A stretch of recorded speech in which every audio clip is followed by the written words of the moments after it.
फरियाल शानज़े की शादियों की तैयारियों में इस कदर मसरूफ़ है कि उसे इस बात का ख्याल ही नहीं रहता कि उसके बच्चे को मारने के लिए कितनी बड़ी चाल चली जा चुकी है।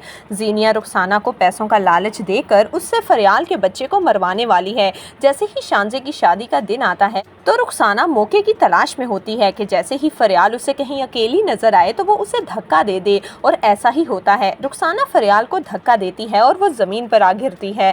हर तरफ शोर मच जाता है। शहराम भागता हुआ फरियाल के पास आता है और उसे यूं गिरा देखकर उसके पैरों के नीचे से तो ज़मीन ही निकल जाती है। वो फौरन फरियाल को लेकर हॉस्पिटल पहुंचेगा, जहां डॉक्टर्स फरियाल को इमरजेंसी में ले जाएंगे और शहराम को बताया जाएगा कि आप दुआ करें कि बच्चा और माँ दोनों सेहतयाब हो जाएं, क्योंकि इनके गिरने की वजह से काफ़ी कॉम्प्लिकेशंस हो चुकी हैं। इतने में दानिश हॉस्पिटल आता है और आकर शहराम को ज़ीनिया की हकीकत बताएगा और कहेगा कि शहराम, ये जो कुछ भी आज फरियाल के साथ हुआ है ये ज़ीनिया ने करवाया है। ज़ीनिया नहीं, आपकी मुलाजमा को पैसे दिए थे ताकि वो फरियाल और आपके बच्चे को मरवा सके। अगर आपको यकीन नहीं आता तो मेरे पास सबूत भी हैं। दानिश शहराम को वो तमाम रिकॉर्डिंग सुनाएगा, जिसके बाद शहराम को यकीन हो जाएगा कि इस सब के पीछे ज़ीनिया ही है। शहराम दानिश को कहेगा कि मुझे अभी और इसी वक्त ज़ीनिया से मिलना है, जिस पर दानिश और शहराम दोनों ज़ीनिया के पास पहुंचेंगे। ज़ीनिया दानिश के साथ शहराम को देखकर हैरान हो जाएगी। शहराम ज़ीनिया को कहता है, ज़ीनिया, मैं सोच भी नहीं सकता था कि तुम इतनी गिर जाओगी।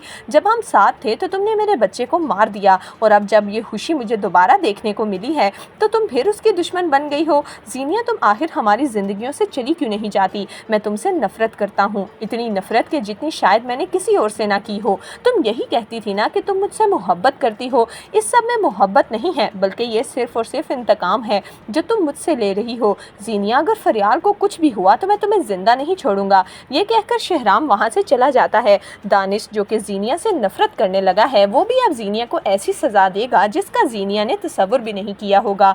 दानिश ज़ीनिया से अपना बच्चा लेकर उसे धक्के देकर घर से बाहर निकाल देगा, और यही ज़ीनिया की सज़ा होने वाली है। शहराम जैसे ही हॉस्पिटल पहुंचेगा तो उसे पता चलेगा कि फरियाल और बच्चा दोनों बिल्कुल ठीक हैं। शहराम की जान में तो जान आएगी, और वो फरियाल के पास जाकर उसका हाथ पकड़कर उससे माफ़ी मांगेगा और कहेगा कि फरियाल, मुझे माफ़ कर दो, मैं तुम्हारी हिफाजत नहीं कर सका। जिस तरह मेरी बीमारी में तुमने मेरी खिदमत की, उस तरह मैं तुम्हारा ध्यान नहीं रख सका, लेकिन मैं वादा करता हूँ कि आज के बाद तुम्हें और हमारे बेबी को कभी भी कोई नुकसान नहीं पहुँचा सकेगा।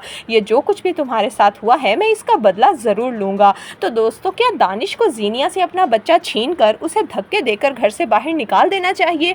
आपकी इस बारे में क्या राय है? हमें कमेंट्स में ज़रूर दीजिएगा।